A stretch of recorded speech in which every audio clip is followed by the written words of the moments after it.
आप सबके अपने YouTube channel study for all में बहुत बहुत स्वागत है। मैं स्टार्ट करता हूं आज का विटामिन B7, फिर विटामिन B9, 2 विटामिन ख़त्म करूंगा, फिर विटामिन B12 और जितने भी विटामिन जो और भी आ सकते हैं महत्वपूर्ण, मैं उस पर कवर अप करूंगा। सो लेट्स स्टार्ट करते हैं विटामिन B7 के बारे में। पहला क्वेश्चन ये पूछा था कि विटामिन B7 का रासायनिक नाम यानी केमिकल नेम क्या होता है। So what is the chemical name of vitamin B7? तो आपने नाम सुना होगा बायोटीन। किसका नाम सुना होगा? बायोटीन। तो बायोटीन की भैया शैम्पू भी आती है, तो ध्यान से देखिएगा, बा से विटामिन बी, बा से बायोटीन। तो विटामिन B7 को B7 नहीं कहेंगे तो क्या कहेंगे? बायोटीन कहेंगे। तो बा से बायोटीन तो क्या हो जाएगा? बा से बाल का झड़ना। तो क्वेश्चन पूछा जाता है किस विटामिन कमी से बाल झड़ने लगते हैं।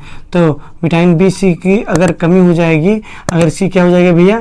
विटामिन B7 की कमी हो जाएगी तो क्या हो जाएगा? बाल झड़ने लगेंगे। तो बा से बायोटीन, तो बा से बाल, और साथ से निकलेगा साथ। तो क्या नहीं साथ दे रहे हैं? तो क्या नहीं, किसने साथ नहीं दिया? बाल। तो बाल अगर क्या नहीं दिया? साथ नहीं दिया, तो बाल क्या होने लगे? झड़ने लगे। इसका मतलब विटामिन B7 की कमी से क्या होते हैं?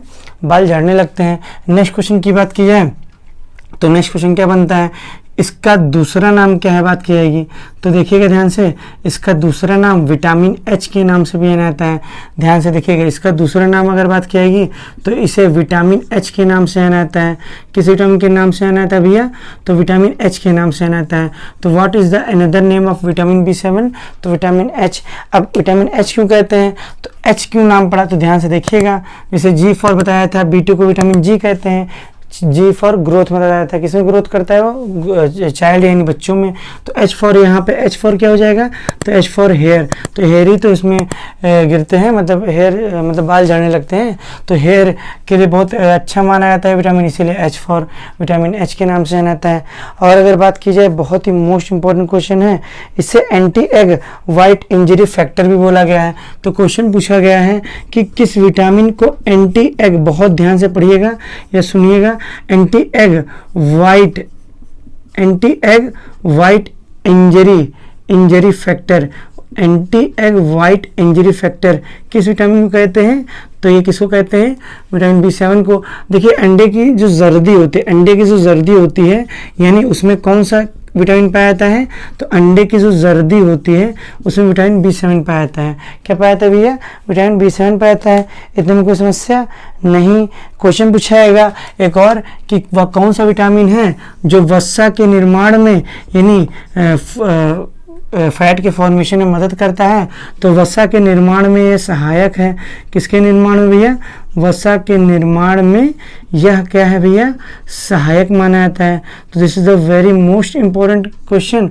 वसा के फॉर्मेशन यानी फैट के फॉर्मेशन में मदद करने वाला विटामिन कौन सा है?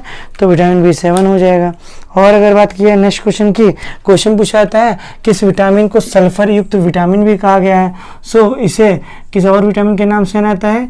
इसे सल्फर युक्त विटामिन, बिकॉज इसमें क्या पाया जाता है? सल्फर पाया जाता है, इसीलिए इसे सल्फर युक्त विटामिन भी कहा जाता है। इतनी कोई समस्या नहीं, पूरा समझ में आ भी रहा होगा आपको, ठीक है। तो किस विटामिन को सल्फर युक्त विटामिन कहते हैं? तो विटामिन B7, ठीक। और अगर बात की जाए और के क्वेश्चन बनेंगे इससे, बहुत ही मोस्ट इंपॉर्टेंट क्वेश्चन इससे बनेंगे। और अगर बात की जाएगी इसकी कमी से कौन सा रोग होता है, तो ध्यान से देखिएगा, एक रोग तो मैंने बता ही दिया, ध्यान से देखिएगा, कमी से होने वाला रोग अगर बात की जाएगी, किसी कमी से, तो विटामिन B7 की कमी से। तो इसकी कमी से होने वाला रोग, पहला रोग तो जान गए, बाल क्या हो जाएगा? तो बाल क्या हो जाएगा? झड़ने लगेगा। बाल क्या होगा भैया? झड़ने लगेगा। पहली तो कमी ये हो गई, पहला रोग तो ये हो गया, बाल झड़ने लगेगा, बाल का झड़ना, ठीक है। बाल का क्या होने लगेगा? झड़ने लगेगा। साथ साथ अगर बात की जाएगी विटामिन B7 से बहुत ही मोस्ट इंपॉर्टेंट क्वेश्चन पूछा जाता है, बाल तो झड़ने भी लगता है, साथ साथ क्या होता है इसमें? व्यक्ति का त्वचा संबंधित रोग भी हो जाता है, त्वचा संबंधी रोग भी हो जाता है, यानी ठीक है, त्वचा संबंधी डिसीज यानी स्किन रिलेटेड डिसीज हो जाता है, ठीक। अगर बात की जाए और क्या इसमें मतलब किस सिम्टम्स होते हैं, इसमें अगर किसी व्यक्ति को विटामिन B7 की कमी हो जाए तो उसे कमजोरी यानी वीकनेस भी आने लगता है। क्या लगता है? कमजोरी यानी वीकनेस भी आने लगता है। और अगर बात की जाए सोर्सेस क्या है इसके, सोर्स यानी इसके अगर बात की जाएगी स्रोत क्या है, तो इसका स्रोत बात की जाएगी तो इसका सोर्स है खमीर। क्या सबसे बड़ा सोर्स माना जाता है? खमीर। खमीर को इंग्लिश में क्या बोलते हैं? यीस्ट। क्या बोलते हैं भैया? तो खमीर को हम यीस्ट बोलते हैं। क्या बोलते हैं? यीस्ट बोलते हैं। और तो बताया थे साथ साथ, और इसके सोर्स क्या हैं?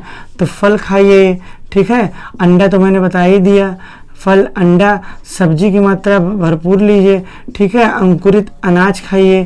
क्या खाइए? अंकुरित अनाज खाइए। और बताया था विटामिन बी का मतलब क्या हो सकता है?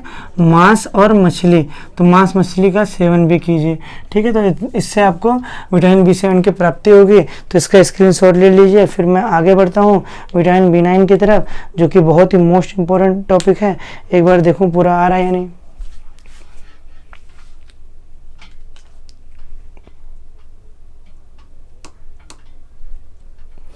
ठीक, अब इसको मैं रफ कर दे रहा हूँ और आगे बढ़ता हूँ, ठीक है।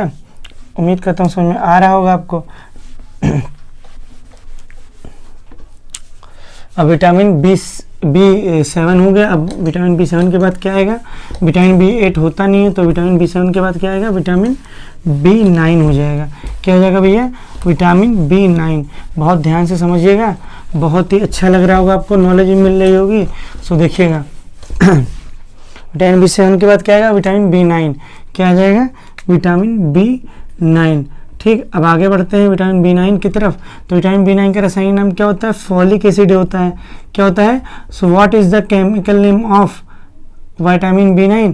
तो फॉलिक एसिड होता है। क्या होता है? फॉलिक एसिड होता है। और अगर बात की नेक्स्ट क्वेश्चन की, तो इसका नेक्स्ट क्वेश्चन क्या बनेगा? ध्यान से देखिएगा।